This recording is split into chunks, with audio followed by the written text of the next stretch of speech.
দেখো get ready video তো আমি করতে চাই, বাট কী হয়ে যায় আমার সাথে জানো, ওই যে ঘুম থেকে উঠতে লেট হয়ে যায় আর সেই কারণে আমি ঠিকঠাক করে ভিডিও বানাতে পারিনি। তো এই যে ভিডিওটা দেখছো, ওই দিনকে আমি একটু তাড়াতাড়ি করে উঠেছিলাম, বাট উঠেও কোনো লাভ হয়নি। এই ন্যাকামোগুলো সারতে সারতে টাইম আমার পার হয়ে যাচ্ছিলো। তো এই সোয়েটারটা পরে দেখছি আমার পেটটা একটু বেশি মোটা লাগছে, তাই ওটা না পরে অন্যটা পরে চলে আসলাম সেলুনে।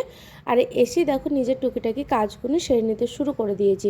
কেন কি সেলুনে আগের দিনের কাজ তো অগোছানোই থাকে, এসে গুছিয়ে নিতে হয়, না গুছোলে তো আবার বকা পড়বে। আর এটাই আমাদের ডিউটি, নিজের সেলুন হোক আর পরে সেলুন হোক, আমাদেরকে তো আমাদের সেলুনের সব কাজ গুছিয়ে গাছিয়ে রাখতে হবে, তাই না? তো যাই হোক, সেটুকু টুকটাক করে গুছিয়ে নিলাম। আর আমার ভয়েসটা একটু হয়তো বাজে লাগছে, কেন কি জানো, আমার প্রচণ্ড ঠান্ডা লেগেছে, এতটা ঠান্ডা লেগেছে কি আমার কানে ব্যথা অবধি শুরু হয়ে গেছে। তো এই জন্যই আমি ঠিকঠাক করে ভয়েস দিতে পারছি না। বাট সেলুনে এসে ওই দিন কি কোনো লাভ হয়নি, টানা দুদিন ছুটি করার পরে সেলুনে এসেছিলাম 3 তারিখে। বাট এসেই দেখছি কি সারাটা দিন কাজ এসেছিলো না, এত একটা বাজে দিন গেল। আর কাজ না আসলে প্রচণ্ড মাথা ব্যথা হয়ে যায়, কাজ করলে তো টাইমটা কেটে যায়, আর কাজ না করলে পুরো মাথা ব্যথা শুরু করে দেয়, ইচ্ছা করে বাড়ি চলে যায়।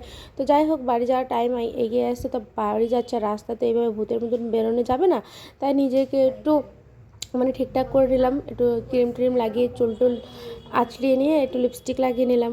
তো যাই হোক, আমার এই ছোট্ট ভিডিও তোমাদের সকলেরই কেমন লাগে অবশ্যই তোমরা কমেন্টে জানিও।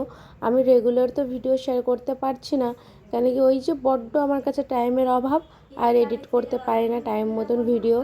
কেন কি যে টাইমে ফ্রি থাকি ওই টাইমে ভিডিও দেখিয়ে কাটিয়ে দিই, এডিট করার সময় পাই না। তো যাই হোক, ভিডিওটা কেমন লাগলো অবশ্যই ভয়েস তোমরা দিচ্ছিলাম, কমেন্টে সামনে জানিও। দুধ রাখা ছিল, আর দুধটা দেখা তো হবে পড়ে তোমাদের গেল। সাথে যাই নতুন হোক, ব্লগে। তোমরা যাওয়ার আগে ততক্ষণ লাইক যাওয়ার আগে লাইক সাবস্ক্রাইব করে করে যেও, সাবস্ক্রাইব ভুলো না করে যেও। কিন্তু। টাটা।